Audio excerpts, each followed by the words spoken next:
Hi guys, and welcome again to Phil and Jen in the Philippines. Just a huge thank you for everyone that viewed the videos and the well wishes that I got on my return to this particular channel. I was quite surprised. I expected 10, 20 views and got over 500 in the first 24 hours. So guys, it's great that you're still out there and still interested. The subject of this particular video is just to give you an update on what's going on. It's about 7:30 in the morning here, and how my life has changed in the last 7 months, and how our lives as a family have changed in the last 7 months since I stopped making videos and went back to Australia. The family here has grown. When I say it's grown, Jasnif is the eldest daughter of Jennifer, and she was studying in Mindanao, and she's also the mother of Bella, and she was studying in Mindanao. She was doing a BA in literature as a precursor to law. And when she was down in Mindanao, I said, if you finish the precursor to law, I will sponsor you to go to university here in Negros Oriental. The universities are considered to be some of the best in the Philippines. So that was the agreement. She finished, and she finished with honours, cum laude, of her university, and we're very proud of her. And of course, I made that promise, and I'm going to fulfil it. And I'll get a little bit onto that as to what happens and why I think it's a good idea to sponsor people here in the Philippines. The other thing is that was interesting. You all met Christopher Pate, my friend that I brought over from Australia to do our latest project, and it was his first trip to the Philippines, and he hasn't really travelled to Asia for about 30 years. So it was a bit of a cultural shock for him. He comes from a very comfortable background, as one could imagine, and he's got a kind heart, and he loves the place, and he's smiling, the kids are smiling at him and whatever. But what I found, as with most Westerners that first come, and some that have been here a number of times, due to a conscience thing about their lives and how good their lives were in a first world country, they come to somewhere like the Philippines, and they obviously view poverty on a large scale, or what we consider to be poverty on a large scale, and they start dispersing favours and money and this type of thing, hoping, I suppose, to ease our consciences. I did exactly the same, so it's not as though it's different, but it's only my time in the Philippines that I realised that the money and the help could have gone to far better places. So in essence, the majority of you guys that will come out here will feel compelled to give money away to street vendors, to tip. Especially you Americans, don't stuff it up for us by tipping out the arse, because the prices go up. And they give away money left, right and centre, small, sometimes large amounts, to people out of the sympathy type situation and trying to make their lives better. You cannot do it that way. It does not help. All it does is create problems. So stop it. If you want to help these people, whether you're here on a permanent, semi-permanent, or a visitor type situation, education. Find somebody to educate. Now, it's an educated country. You know, the majority of people you'll find over here have all done degrees. But to do those degrees, unless they're going to a free university, and even if they're going to a free university, you know, there's costs involved. And those costs are huge for working class Filipinos. But they will pour every last peso they can make into their child's education, and sometimes go without. So if you want to give money away, give it away for the purposes of education. Now, when Jasnif came up from Mindanao, I also had, have a brother-in-law down there, and he has a son that was graduating high school and going to university for the first time.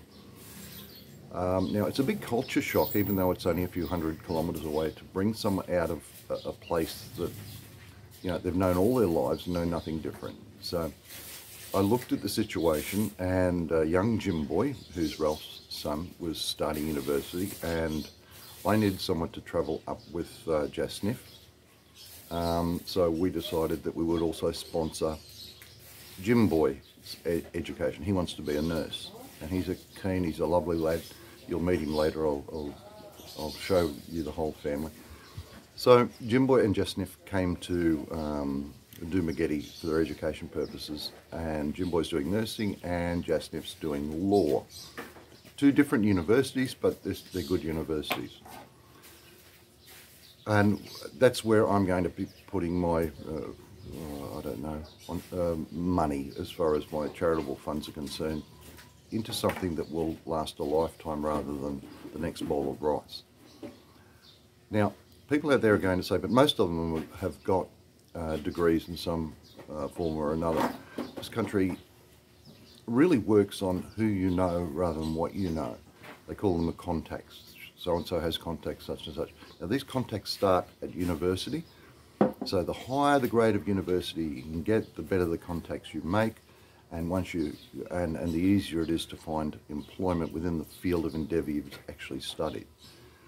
You know, because education is an industry over here, unfortunately, the lower universities, all they do is prepare via a degree these students that can't afford a better university to get, you know, jobs in coffee shops. It's very unusual to go to Robinsons or the supermarkets, and the people, you know, serving you behind the counter don't have a degree, but they're useless pieces of paper. But it's a precursor to them getting a job. So the best possible thing you can do if you have relations, or your wife has relations, your girlfriend has relations, or you have just meet a kid that is deserving, is to sponsor them to a good university. And the way that works is it's not that expensive for a Westerner. Maybe if you're on the pension, yes, it's a bit of a stretch, but you know, you're going to lose it somewhere or another, so you might as well lose it in the right direction. It's about $1,000 for a good university, Australian I'm talking now, to enrol them. And the costs come because they have, you know, maybe 24 examinations every year. So every examination there is a cost incurred. So, you know, it might be 5,000 or 7,000 pesos per examination. So you can see where it adds up. If there's 10, that's 70,000 pesos at 7,000 an exam over the year. So that's 70,000 pesos is about $2,000 Australian. So you've got 1,000 to enrol them. That's if they get in. They've got to pass exams, entrance exams, but if they do get in, 1,000 enrolment and about between 1,000 and 2,000 in auxiliary fees for that year. That is a fortune for working class Filipinos.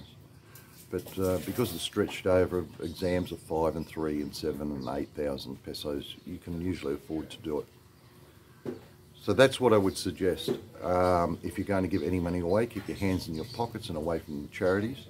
Stop giving 20 and 30 and 40 pesos and 50 pesos here and there. Stop tipping, guys.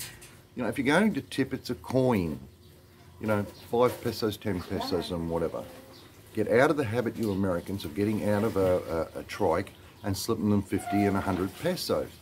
You're already paying double, if not triple, what the locals pay here simply to get in that trike. Stop giving them more money, because, you know, there's a sucker born every minute, and they'll just, every time they see another expat, they'll expect the same money and everything starts to go up. So, there was a million and one things I was going to say, but that's the thing. Education, invest in education. Because this is my third attempt at this, because, you know, this morning I tried it and there was a guy cutting up steel for a fence and whatever, so you couldn't hear anything. So it's my third attempt. And I didn't say everything I said in the fabulous first one, but I had to do it again. Oh, there he goes. I knew he'd come on too. All right. Yeah, that's it. So you would have had that the whole video, and I sneaked this one in. Okay, guys, subscribe, ring the notifications, send us a comment. Love reading them, and we'll catch you in the next video. Cheers.